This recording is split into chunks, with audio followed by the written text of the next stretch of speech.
All right. Today, you are going to be going into the second lesson on digital citizenship, which is called e-commerce.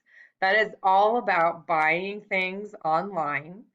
After you finish the video on Typing Agent, there is a quiz.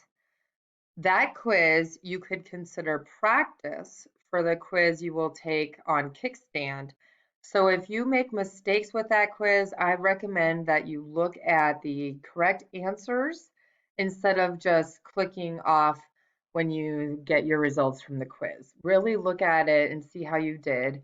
And if you made mistakes, you can try and learn from those mistakes so that when you take the quiz on Kickstand, you can do better, right?